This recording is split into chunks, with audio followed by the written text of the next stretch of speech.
What is going on, guys? JD from New York here. And I have one very important question to ask each and every one of you.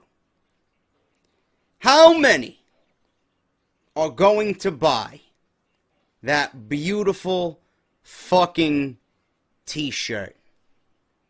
It worked for the Big Show. It worked for Ryback. It worked for Kane. It worked for Braun Strowman. It's a lucky charm. The Get Off My TV hashtag is a lucky charm. There was no doubt in my mind who the next individual would be. Who have we been complaining about? Who fits the mold of Get Off My TV? You have to be a very lucky individual to be granted an opportunity to be on Get Off My TV. I had no choice. I had to do it. Roman Reigns is the next version of Get Off My TV. They will be available this weekend. And if you're going to go buy it, I want you to fucking tweet me. I want you to leave a comment down in the comments section and let me know what you think, man. That shirt is fire. Absolutely fucking beautiful. Do you know what else is beautiful?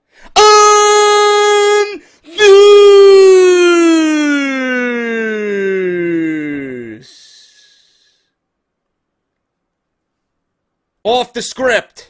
Episode 118, part number 1 for your Extreme Fools weekend. Right here, man. Thank you guys so much for joining me. Gonna be a great show. We are going to go over the entire WWE Extreme Rules card. Gonna give you the match breakdown and my opinion of everything that's going to happen. It doesn't even feel like a pay-per-view's happening this weekend. It really doesn't. So, I'm not excited for it. I really can't be because of the way Monday Night Raw has been the last couple of weeks. The last 4 weeks, I should say. Ever since Payback ended, Monday Night Raw has been nothing but a dreadful sleep fest. A snooze fest. It's very tough to get excited about WWE right now. I think they are honestly waiting for the Cenas and the Rollins to come back. So, I don't know where their mindset is, but it certainly doesn't feel like a pay-per-view this weekend. But we're going to go over everything. I'm going to give you my brief opinion and my predictions for what I think is going to happen at this pay-per-view. It's not going to be an overly long video. Usually when I say that, I end up going 40 fucking minutes anyway. So I'm going to try and contain myself. But there's really no interest here. And I'm assuming you guys are thinking the same thing. But we're going to go over that, and then we'll get into news and rumors on parts 2 and then parts 3. And if there is a lot of news, which it's looking like that there is, there might be a part 4 this week. And I'll definitely let you guys know as we get further on into the weekend. So there might be a part 4. But thank you guys so much for joining me. Episode 118 of the #1 fucking podcast right here on YouTube.com for everything WWE. It is the #1 podcast in your subscription boxes. You guys make the show. I appreciate all of you. Love you all so very much. If you want to continue supporting the Patreon account, the Patreon page, it is there, man, at the top of the description. Patreon.com/JD from NY206. Join the team. Join the movement. Thank you guys who have pledged monthly. It is going to be fucking awesome. And that t-shirt, right in line, man. It falls in line with, you know, me getting the shirts out to you guys for your pledges for those, you know, reward tiers that I got on Patreon.com. So I'm glad to get a t-shirt out for you guys. I'm sure a lot of you are going to want that one to those who pledge. So I'm going to try my best to talk to Ryan, the CEO of Pro Wrestling Tees, and try and get a bulk order. I got to get everything situated, but you guys are fucking amazing, man. We are nearing $1,000 a month in pledges for this channel. Thanks to you guys. Unbelievable, man. Unfucking believable. But if you want to join the movement, man, patreon.com/JD from NY206. Wrestle Rumble. They just emailed me this weekend. They are having their Extreme Rules Pick-em, man, and they did have fun with these questions. I already entered. I'm in the pool. I'm going to try and win the $500 cash that they got for first prize. Haven't won one of these things yet, man. I feel lucky this weekend, though. So I'm in it. That's WrestleRumble.com. All you got to do is go to the webpage, and you fill out the questions that they ask of you. You enter, you're in the pool, they send you an email with the questions, guess the winners, and use your logic of the WWE product to win cash money, man. It can't get any better. It makes a shitty pay-per-view that much more watchable when you know that there's cash money on the line, man, and you're competing against me and everybody else that's entered, man. WrestleRumble.com. I'll leave you the link down in the description. Make sure you guys go check that out. They are a big supporter of this show and Out of Nowhere. Matt does a fucking fantastic job running Wrestle Rumble, so I owe a lot to him, and he is a big supporter of the show, so I want to get his brand and his product out there. I want you guys to enter. I'm in it. I expect the same for you guys, man. That's WrestleRumble.com. They also have a Twitter. If you guys want to go visit their Twitter page, I'll leave you that right down in the description as well. WrestleCrate.com. Use the coupon code JDSENTME for an instant 10% off your first purchase. That is the Wrestle Crate, the regular crate or the Ultimate Crate, whichever ones you guys want. 10% off your first purchase using JDSENTME at checkout. Pro Wrestling Tees, obviously the Roman Reigns t-shirt will be available this weekend, but if you want the Goon City t-shirt and version 1 and version 2 of Get Off My TV, as well as the Off the Script prototype t-shirt, the original gray logo of this podcast, that is all on ProWrestlingTees.com/offthescript. Follow me on Twitter at JD206. Subscribe to the YouTube channel if you have not done so already. And thank you guys so much. Oh, JD, why don't you get on with the news, man? Give me a fucking break, will you? We'll get into the fucking news. Jesus Christ, I know there'll be some fucking goon in the comments section. Get on with the news, or the fucking video starts at XXX time. Go fuck yourself. Seriously, give me a fucking break, man. If I don't get my products out to you guys, you'll never know. You'll never know. I'm benefiting you as much as I'm benefiting me, so leave it at that, alright? Now, let's talk about Extreme Rules, man. Real talk about Extreme Rules, if I can pull up my fucking notes. I don't know what the fuck's going on my PC lately. Running slow as shit. There's nothing on here. Real talk here. Extreme Rules. It's tough for WWE to book Extreme Rules, and we are in a new era. I really wish the WWE, along with everything else that I want and that I wish they would do with the WWE product, you know, making Monday Night Raw great again, revamping the brand, revamping Raw in general as a whole with new music, a new set, a new announce team, a new feel. You know, you don't have to go back to the Attitude Era. You don't need to have fucking violence and nudity and blood. You don't need to do that. You could make a great product in the PG era. Okay? They just have to be smart about it. They have to give the fans, and I'm not talking about the fucking casual goons, I'm talking about you gotta please the IWC. At sometimes, you gotta please the IWC. I feel like WWE is booking to please the casuals most of the time. They try to please the IWC and the casuals 50-50, but it's more lopsided than it really is, man. It's more casuals than IWC. They bring in all these independent guys to please the IWC so that the IWC and the internet marks will watch their product, and then they'll piss them off because, you know, it's like dangling the fucking carrot right in front of you. Yeah, we got your fucking star-studded indie guys that you love so much. Now we're gonna fuck them over. So, WWE, I could certainly see them doing that type of, you know, mentality in the company. But Extreme Rules, you know, is one of those things that really needs to be revamped. The pay-per-view schedule really needs to be revamped. These B-level pay-per-views, these gimmick pay-per-views, they do nothing for me. They really don't. And it's tough for WWE to book Extreme Rules. Just like it's tough for them to book Hell in a Cell. It's tough for them to book the Elimination Chamber. It's tough for them to book a ladder match, a Money in the Bank match. You know, WWE, they went into WrestleMania 32 in a fucking street fight stipulation with one of the craziest fucking men on the planet. And I'm not talking about Dean Ambrose. Brock Lesnar went one-on-one with Dean Ambrose in a no-holds-barred street fight. I was going to say steel cage. Street fight. And no blood. Absolutely no blood. If WWE did not book blood at WrestleMania, in that match with Lesnar and Ambrose, you think they're going to book blood at Extreme Rules? No. I doubt we see any blood at all. The last time we seen blood on a pay-per-view was fucking Finn Balor and Samoa Joe on the WWE Network at NXT TakeOver Dallas. And WWE freaked out. They had fucking 3 doctors in the ring. Samoa Joe got busted open. He had a big lash under his fucking eye. And everybody was freaking out. They stopped the match 4 fucking times because they were concerned. Now, I understand if it's something like that and WWE wants to be very cautious about it. But you're going into a pay-per-view that's titled Extreme Rules. You're booking an Extreme Rules match. You're booking a Texas Tornado, anything goes, no holds barred match. You need to add color when you're going to give a product such as Extreme Rules. It's tough for them to do that in the PG era. The color red scares the shit out of WWE. But you need to do it. You need to live up to the fucking shit that you're giving your audience. When you go inside Hell in a Cell and there's no blood, I don't believe it for a second. And it ruins the fucking stigma of the match. It not only ruins what the 2 guys are doing in the ring, you're ruining the gimmick.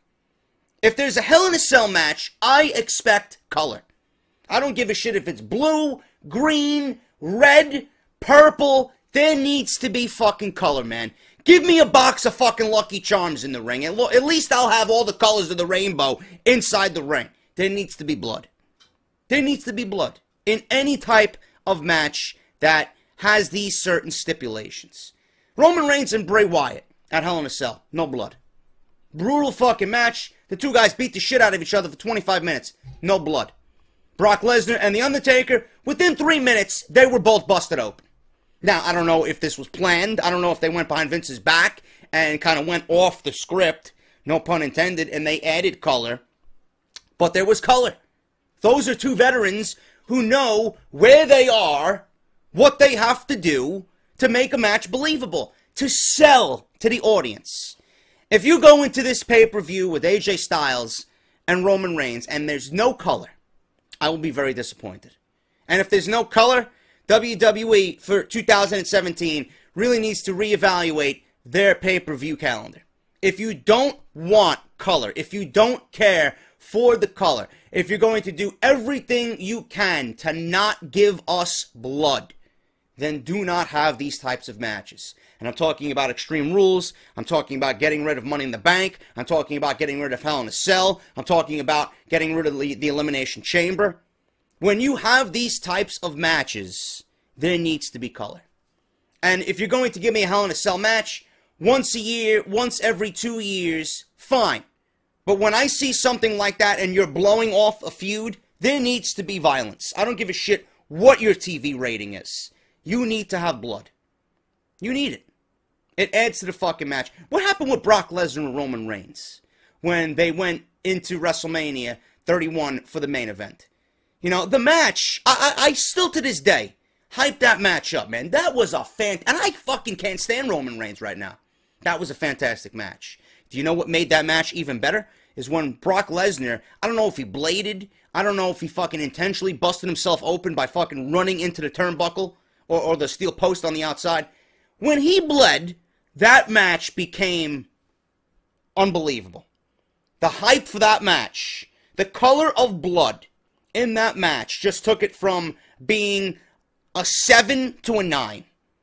That's what the color does. That's what the blood does to a match. It raises the fucking holy shit level. You know? It makes people open their eyes. It makes people more aware of what's going on in the ring. They're more invested. They're more invested in the match when they see one of the competitors. Holy shit, what the fuck's going on? This is getting serious now. If there's no color and you're giving me no DQ and a steel cage and you're fucking bringing out every weapon under the sun that would make fucking New Jack happy in ECW and there's no blood, come on, man. Give me a break. New Jack's probably fucking on his couch laughing up a storm. Ha ha ha ha, this is what you call extreme? Give me a fucking break. The guy used to take fucking cheese graters in mailboxes and start fucking bashing people over the skull with them. Give me a break.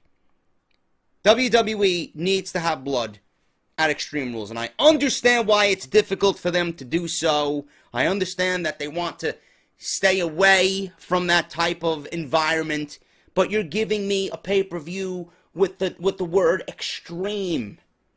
It's going to be extreme violence. There's going to be extreme brutality. I need blood. If you want to make this pay-per-view anywhere close to believable, you need to add the color to it. Seriously. There's a no DQ match on here with Dolph Ziggler and Baron Corbin. Like I said, there's a Texas Tornado match. There's a steel cage match with Ambrose and Jericho, you know. And then you got the no DQ match, the Extreme Rules match with Roman Reigns and AJ Styles. I'm not saying all the matches have to have blood. That's a little OD. You don't want to do that. But the steel cage match and the fucking main event, there needs to be at least some blood. Some blood. Not everything needs to have blood. But that's just my opinion.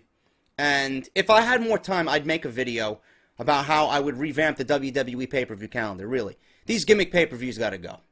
It's just a tired fucking... it's just a tired fad in WWE. It's so boring. Not only did they have 2 pay-per-views this month, but they're giving me the same shit each and every year, man. You gotta fucking flip the damn script a little bit. Really, you do. You gotta flip it up a little bit. You gotta add some excitement. You know? They could use a revamp. Once upon a time, WWE was the leader of pay-per-view. If you missed a pay-per-view, you missed out on something big happening. You missed a show like this, you're not missing shit. You're not missing anything. You know? But if they add pay-per-views that are big just by the name alone, things will be a lot better. Especially for that business, that pay-per-view prototype. That's just my honest opinion, man. Maybe I'll do it. You know, I've been wanting to do it, and I just haven't had the time. How I would, you know, set up the pay-per-view calendar for WWE. You know, they own all the rights to WCW. Why don't you do what is best for the product? Yeah, it may not be your idea. It might not be your concept. But you own it. You bought it. It's yours now. Give back to the fans. Seems like the fans give and give and give to the WWE, and the WWE does this. They don't give back. There's no reason why we should have an Extreme Rules in May, you know? There's no reason why the King of the Ring should not be on the pay-per-view calendar. There's no reason why Starrcade shouldn't be brought back instead of TLC. Give me a break. October, Hell in a Cell. I mean, this is not the days of Mankind and Kane anymore, Vince McMahon. Halloween Havoc. Play off the Halloween theme. And give me sets. You're making all this money with the network. Your company's seeing profit massively since the network, right? You're selling stock in your company. You sold fucking 2.5 million shares of the company the other day. But you can't give me a different Monday Night Raw set. You can't give me a different pay-per-view set. When I watch Extreme Rules, you know the first thing I'm going to think of? Oh shit, it's Monday Night Raw on Sunday night. They got to give us change. Yet you want to gloat about a new era. There's nothing new about the WWE. You're giving me this. You're giving me new faces inside the same fucking WWE bubble. That doesn't make a new era. I want them to understand that. I want you to understand that. This is not a new era. And I fucking hate it. Just like when the Divas Revolution was around, they're fucking jamming the revolution down our throats. Yeah, it was a revolution then, so what do you call it now? What do you call what they're doing with the women now? New title, new attitude, new look, a revamped division, no Bellas, no fucking total trash, total divas. What do you call it now? You don't hear them saying it's a revolution now, but back in the day when they were fucking flaunting around with 3 different groups and going nowhere with storylines, yeah, it was a revolution then. All because they brought up new faces and they put them in the same monotonous bullshit that we've been given for years. It's a revolution. Just like now. They're giving you new faces, but it's not a new era. What are they doing with these new faces? What are they doing with the product? They're going nowhere. Baron Corbin's not playing a role. The Vaudevillains aren't playing a role. Apollo Crews is not playing a role. It seems like the only one's playing a role that's a new face is Sami Zayn. That's it. It's not a new era. And I'm going off on a bunch of different fucking things, but this is what comes to mind, man. It's my fucking podcast. You're gonna watch anyway. I could talk about me fucking taking a shit this afternoon after lunch. You'll listen to me because you care. And this is off the script. I could talk about anything the fuck I want. Anyway, let's get on with the fucking review. Jesus Christ. That's my thought on Extreme Rules. Get rid of it. It's a tired, boring, lame concept that's well played out, well past its prime. So what do we have it for? WWE is trying to relive in the past and trying to hold on to some of that hardcore audience, and they're going nowhere with it, man. It's not going to be extreme. If we don't see blood on Extreme Rules, I'll be disappointed. I'm sure you guys will, too. Let's start off with the kickoff show. Ziggler versus Baron Corbin. Have we seen anything from these guys? I mean, I don't watch SmackDown. I mean, who the fuck does? But have we seen these guys on Monday Night Raw? Have we seen Corbin on Monday Night Raw the last couple of weeks? Have we seen Ziggler? Why are these guys fighting again? I mean, did they text each other? Hey, bro, I got nothing to do on Sunday night. You want to have another match, even though it doesn't mean anything? Yeah, sure, let's do it. No DQ? Yeah, that's all right by me. Beers after the match? Yeah, sure, why not? I'm buying. That's all that happened. That's all that happened. Guarantee you. No DQ match, Dolph Ziggler versus Baron Corbin. Who wins? Does Baron Corbin need the win? Oh, absolutely.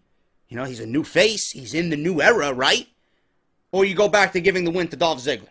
I don't know. Baron Corbin beat him the last time. I would not be surprised if they give Ziggler a win here. Honestly, I would not be surprised. Who do I think is going to... Who do I think should win? Baron Corbin. Would I be surprised if Baron Corbin loses? Of course not. I'm going with Corbin, but I would not be surprised if after the last match that they had on Monday Night Raw, that Ziggler comes back and gets his victory, and we flip-flop the fucking wins and losses between the two guys. It's on the kickoff show. It's a no DQ match. Baron Corbin could really live up to that lone wolf character by, you know, showing Dolph Ziggler what no DQ really means. I doubt that's going to happen. I'm going with Corbin, but I would not be surprised with Dolph Ziggler winning this match. Announced on SmackDown. I made a video about it on Thursday evening. It went up at 7:30 p.m. If you missed it, and you missed my wisecracks and my outlandish attitude in the video, it's about 8 minutes long. I'll link it in this video, and I'll link it down below in the comments section or in the description, wherever the fuck it is. It's down there somewhere, where your sister was last night, down there. I talked about this match being booked on SmackDown, and it's a Texas Tornado match.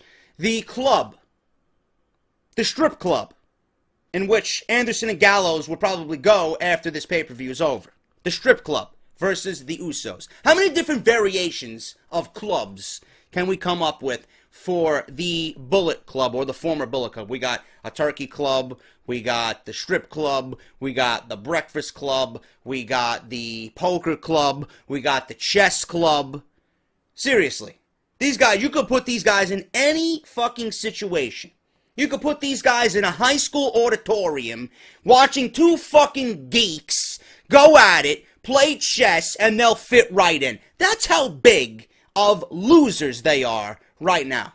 Seriously, I'm not even joking around. You could sit these guys in front of two fucking geeks playing chess for the high school, right? Trying to win a chess championship, and Luke Gallows and Carl Anderson will fit right in, man. As if they belong there. Two geeks. Anderson and Gallows. They're two fucking losers. And I don't think they're losers. I think WWE has dropped the ball off a fucking 150-story building with these guys. They're being booked terribly. So a Texas Tornado match. Well, the Usos have been dominating the entire fucking way. You think Gallows and Anderson will get the win? Well, I certainly hope so. But if they do, does it mean anything to any one of you? Does it mean anything to me? Of course not. Do you know why it doesn't mean anything? Because the damage is done. The damage has been done to these guys. Nobody is going to take them as a serious threat. If you put a guy out there or a team out there and he loses consecutively, week after week after week, and you have him forced out of the ring and you have him retreating in typical heel fashion week after week after week, they're not going to take him or a team seriously. Nobody takes the club seriously. Nobody takes Gallows and Anderson seriously. Now, if it was the other way around, and WWE booked the club to look dominant, to leave fucking bodies laying everywhere. You got fucking magic killers coming all over the place, delivered to everybody under the sun. Boot of doom to fucking the Usos every fucking week. If you built the club up as a team that cannot be stopped, then the audience would be like, you know what, these guys are fucking dangerous. This is a dangerous alliance here. These two are unbeatable. They came over from New Japan. These guys are tough. That's the mentality people would have, but it's not that way. And people look at them as fucking jobbers. People look at them like losers. They look at them as another fucking WWE team that WWE doesn't care about. And this is the point we are at right now. Nobody cares about them. The Usos have done nothing for the last 2.5 years. Why all of a sudden are you making them strong and booking them to go over the club in every single opportunity? Why? Where are they going? Are they challenging for the titles? Are you going to put them in line for the tag team titles? Or did you bring in Gallows and Anderson to look good each and every week and build this Bullet Club brand in the WWE and make money off of them and put them in good storylines for the internet fans that have been dying to see something like this on WWE programming? What are you trying to do here? No, the WWE says, fuck all that. Fuck all that noise. Usos and Roman Reigns, they are family. We're going to book them strong because we think it's going to make Roman Reigns look strong. He's going to look good. We're trying to get Roman Reigns versus John Cena. We want this big showdown at SummerSlam. No, that's all they got in mind. Make Roman look strong at the expense of literally everybody. Who do I think wins this match? Well, I have to go with the club because there's no other way here. I mean, even if they do win, like I said, it does not matter. It's not going to matter. So if they do win, what do they get? Nothing. They're going to the strip club. They're going to bring a few dollar bills and they're going to fucking stuff it down some hot girl's ass. That's what they're going to do. They're going to have a few drinks and they're going to show up on Monday Night Raw. That's all they're going to do.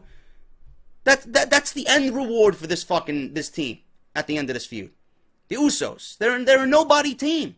They're an unimportant, irrelevant tag team in the landscape of WWE right now. Why they're being booked to look so strong is beyond me. I just don't have the answers. Who do I think wins? The club? Again, just like Ziggler and Corbin, I would not be surprised if the Usos, again, come out on top. But logically, the club should win. I'm going to give the WWE the benefit of the doubt here. I'm going with the fucking club in this Texas Tornado match. Will it be a good match? Of course it will. Will we see the right winner here? That remains to be seen. I'm going with the club. Jericho versus Dean Ambrose. A match that's been built off of a fucking light bright jacket that apparently costs $15,000 and a fucking potted plant that you can find at Home Depot for $8.99. This is the new era, folks. The new era where you have the night manager of fucking Home Depot, Dean Ambrose. He's not a lunatic. He's the fucking night shift manager at Home Depot going against a male runway model modeling Salvatore Ferragamo and Guess fucking apparel. You got Chris Jericho. That's all he is, man. He's a fucking rock star. He comes out there, he's looking sharp with his nice fucking $800 scarf and his fucking snakeskin boots and his fucking size 4 tight jeans, skinny jeans. What has this feud done for anybody? Nothing. It's making everybody cringe. That's what it's doing. And now WWE wants to put a spin on the steel cage match by renaming it an Asylum match. And Dean Ambrose is in the ring and he's got potted plants and fucking broomsticks and fire extinguishers and a straight jacket. You should put Triple H and Vince McMahon in a fucking straight jacket for giving us this fucking criminally bad, disgusting edition of Monday Night Raw that we just seen. It's awful. So they're renaming a steel cage match an Asylum match to fit into the whole Dean Ambrose lunatic asylum theme. Seriously, the only way I would find this match remotely interesting, and this is after Monday Night Raw, where they had this Psycho Sid type theme music going on in the background while Dean Ambrose was fucking looking like he was auditioning for a horror film. Give me a break. The only way that you can make this match interesting is if Psycho Sid is the special guest referee or the enforcer for this match. That's the only thing I'll fucking care about. But he won't even fucking come back for this shit because it's a fucking comedy act. Chris Jericho versus Dean Ambrose. Dean Ambrose has to win. I see no other way here. I doubt they use anything that's fucking hanging above the steel cage. They'll use the fucking potted plant. That'll be destroyed. They'll probably use a fucking kendo stick and a steel chair. But Jericho, Ambrose, will it be an entertaining match? Probably. Am I invested in it? No. Does Dean Ambrose win? Yes. Dean Ambrose is going to win this Asylum match. And then, mercifully, this feud will be fucking over. Because I still, to this day, don't understand why these two are fighting. If this is the legit best idea you can come up with for these two guys, you need to be let go of your WWE duties, man. As a creative writer, you are nothing but a fucking joke. Seriously. Are you writing for a fucking sitcom on NBC, or are you working for WWE?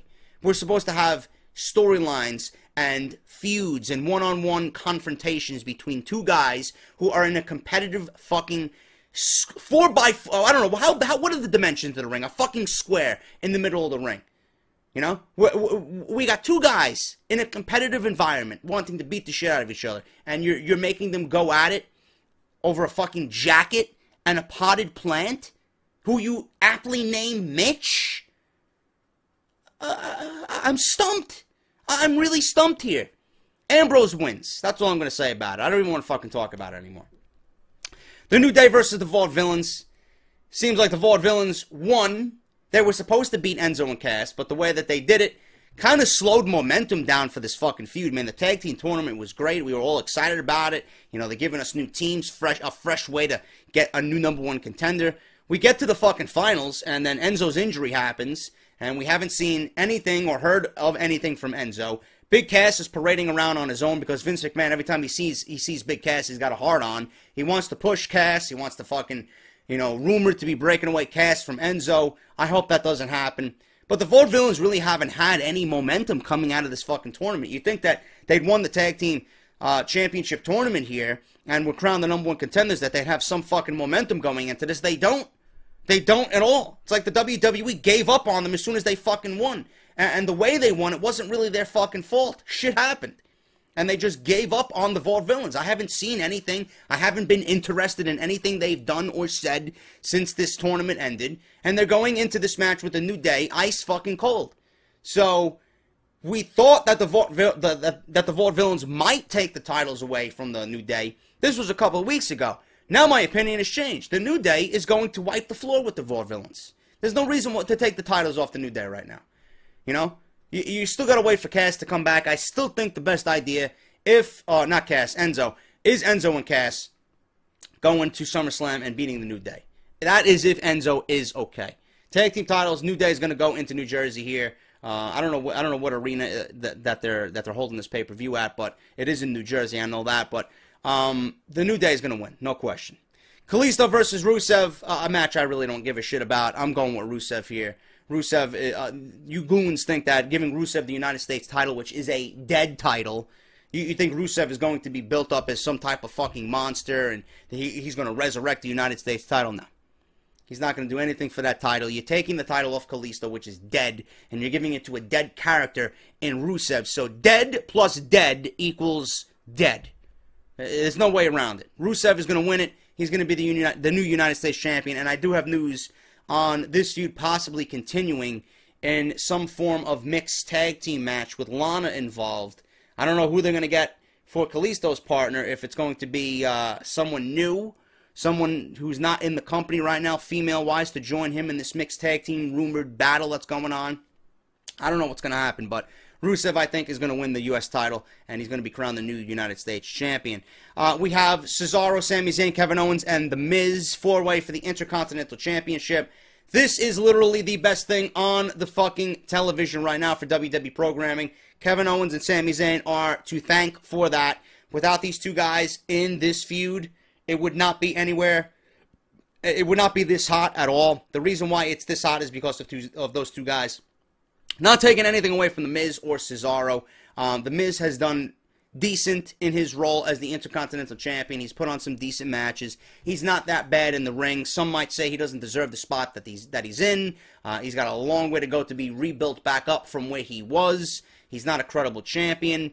I don't mind The Miz as the Intercontinental Champion as long as it doesn't overstay its welcome. Okay, I always thought once they gave it to him, he wasn't going to have long with it anyway.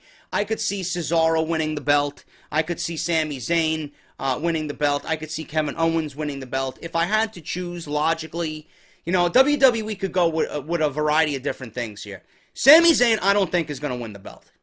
I wouldn't mind if he won the belt, but I don't think they're going to go with Sami Zayn, and this is the reason why. Sami Zayn is such a modeled babyface. He's the perfect model for a babyface character.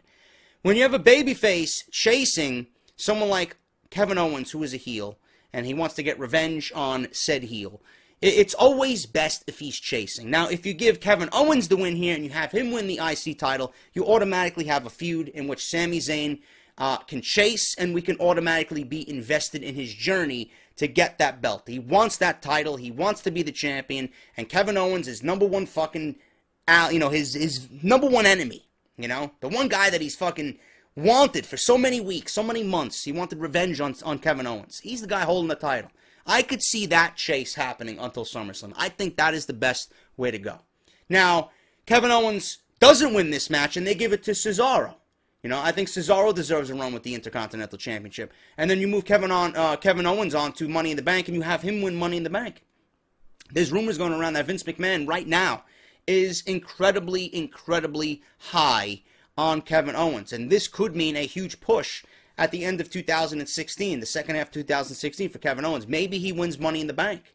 You know, and then maybe Sami Zayn can chase Kevin Owens and, you know, kind of go back and forth with that. They're going to be doing this for a while. Wherever Owens is, Sami Zayn is going to be there. Wherever Sami Zayn is, Kevin Owens is going to be there. So if Kevin Owens is in the Money in the Bank contract match, Sami Zayn is going to be right there. I could see Kevin Owens winning it. I could see him having the briefcase. But there's also a lot of other guys in contention for that briefcase as well. Sami Zayn being one of them. Bray Wyatt being another one. Seth Rollins being another one. He's coming back. He should be back for the pay-per-view. There's a lot of different things WWE could do here. Do I think any one of these guys is going to win? No. I think The Miz is walking out, still the Intercontinental Champion, but I would not be surprised to see either Cesaro or Kevin Owens winning it. If The Miz does not walk out, I think Cesaro is the ideal choice here, and WWE moves Kevin Owens on to the Money in the Bank. Sami Zayn's probably going to be floating around wherever Kevin Owens is. He's going to be teetering on the main event and the mid-card. Sami Zayn, he will have his day. Right now is not his day. But if I was to go with something towards SummerSlam and you were to build for something for SummerSlam, Owens, Zayn, IC title, Owens wins at Extreme Rules, and then you build Money in the Bank for someone else. Maybe Seth Rollins wins Money in the Bank, and he has the briefcase and he fucking cashes in on Roman Reigns at some point. I don't know. WWE has a lot of thinking to do, but in my predictions here, I'm going with The Miz. I would not be surprised at all if Kevin Owens walks out the Intercontinental Champion. Charlotte versus Natalya in a submission match. Apparently, Ric Flair is banned from ringside. And some of you guys tweeted me, JD, Ric Flair will be sitting at ringside in the audience front row. So he's banned from ringside. He's not going to be at ringside with Charlotte as a manager, as an acting fucking manager, right? But he's going to be sitting front row. He's going to be sitting front row watching the show. What is the fucking difference? What is the fucking difference? It's not like it's some fucking random goon. This is Ric Flair. If Ric Flair wants to hop the fucking barricade, he will. If he wants to interfere in the match, he will. If you tell people Ric Flair is barred from ringside, he needs to stay away from everything having to do with the ringside area. Keep him out of the fucking building. Either that or you fucking hang him from a steel cage like they did Paul Bearer back in the day, and you fucking have him hanging from the fucking rafters in a steel cage. You know, that's what they got to do. Because you know Ric Flair's going to get involved here. Does Charlotte win? Yes, she does. I don't see Natalya winning this match. I think Charlotte's going to be a big girl for once in her fucking life, once in her career. She's going to win on her own. And then obviously from there, you know, she's going to go on to Sasha Banks. But there are rumors. There are rumors going around that Charlotte is going to get into a feud with Paige. Listen to this. Over Alberto Del Rio. No, not the Women's Championship. Over Alberto Del Rio. Because apparently people are saying that Del Rio and Paige now are legit. They are a real-life couple. Charlotte and Del Rio had a little fling for a little bit. Vince McMahon wants to bring this to television. Yes, I'm not bullshitting you. This is legit fucking news that is waiting to be reported on Off the Script this weekend. Who wins? Charlotte wins. She's going to retain the championship. And finally, Roman Reigns versus AJ Styles. Listen, I'm not going to go in-depth about this, man. We've been complaining every Monday Night Raw review, every fucking off the script, every podcast on iTunes. We've been complaining about this feud. This feud is dead. The bloodline, the flatline, they killed this storyline dead to rights. I don't give a shit. I don't give a shit if Finn Balor comes up. I don't give a shit what role Finn Balor plays. I don't give a shit if he takes over the Bullet Club. I don't give a shit if Finn Balor costs Roman Reigns the title and AJ Styles wins. I don't care. It's done. It's done. The ship has sailed. The one opportunity you had to make Roman Reigns look like a fucking champion. A champion that somebody cared about. And you fucked it up. Every week, WWE booked this man as Superman 2.0. You know? The only thing missing from this guy's fucking entrance was a phone booth and the lights going out and him coming out of the phone booth walking down the aisle with the fucking big S and the fucking red cape. That's all that's missing from Roman Reigns' act. He's got the fucking Superman punch, he's got the spear, and that's all he's got. He's got that fucking drive-by move that he does on the outside, that fucking drop kick with the opponent laying on the bottom rope when he's on the outside. That's all he's got. That's all he's got. He's not a ring general. He doesn't lead a match. You know, he doesn't know what the fuck he's doing with someone like AJ Styles. AJ Styles got to be the fucking ring veteran here and lead Roman Reigns to a good match, just like we've seen at Payback. The match for the first 15 minutes was fucking utterly boring until all the restarts by Shane and Stephanie, then Vince McMahon, or not Vince McMahon, then AJ Styles, pretty much picked it up and started to guide Roman Reigns to a decent fucking match. I don't think Roman Reigns can lead anybody. You know, so if he can't lead in the ring, what makes you think he's ready to lead the fucking company as the champion? That's my fucking gripe here. He's not ready to lead. He's not ready to lead in the ring. He's not ready to lead the company, especially being its champion. Who wins here? Roman Reigns is going to win. Roman Reigns is walking out of Extreme Rules, the WWE champion. What do we see here? AJ Styles is vowing something big will happen. I don't know. Do I care? I don't. I really, honestly, genuinely, 100% honest with you guys, I don't care. At this point, Finn Balor stays in NXT. That's the best decision for him. He beats Joe for the title. He becomes the first two-time NXT champion. He goes on to fight Nakamura, NXT Brooklyn. Stays down there until something else on the main roster, starts calling his name. But the ship has sailed. The ship has sailed here. You could have had the Bullet Club Shield dynamic. You failed. And you made the club look so fucking weak and boring and lame. It's not even worth it anymore. It's not even worth it anymore. And the funny thing is, there's rumors going around that Vince McMahon wants to pull the plug on this Roman Reigns experiment. The one wanting it to keep going? Triple H. Unbelievable. I don't know who to believe there, but apparently it's all Triple H is doing. Roman Reigns is going to walk out the WWE champion. I don't see this going on any further. But then what do you do with Roman Reigns? Do you automatically thrust him in a feud with Seth Rollins coming back? I don't think that's the best decision, I don't know what WWE is going to do, man. All I'm going to say is we're going to watch. We're going to fucking complain about it either way. Roman Reigns going into this, the champion. He's walking out as the champion. I hope we see blood.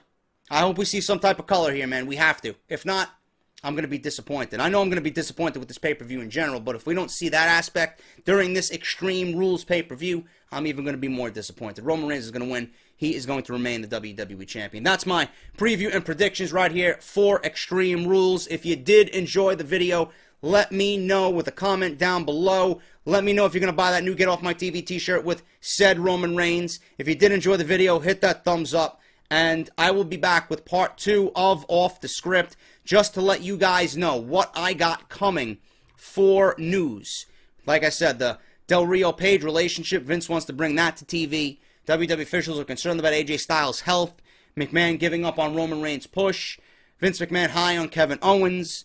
Emma and her back surgery, what happened. Sasha Banks being kept off TV for long-term storyline reasons. Velvet Sky headed to WWE. Update on Drew Galloway and EC3's promo at Evolve 61. Did Triple H clear the promo? I was supposed to talk about that last week. I did not. Real-life tension between Paige and Charlotte over Del Rio. Just a bunch of shit, man. Bunch of shit coming for you this weekend, man. Getting you guys ready for Extreme Rules. I'm JD. Thank you guys for watching. Until then, I will see you on part 2 of Saturday's Off the Script, episode 118. Have a great Friday, and I'll be back right here, man, for the #1 fucking podcast in your subscription boxes right here on YouTube.com. I'm JD. Have a great day. I'll see you guys on Saturday.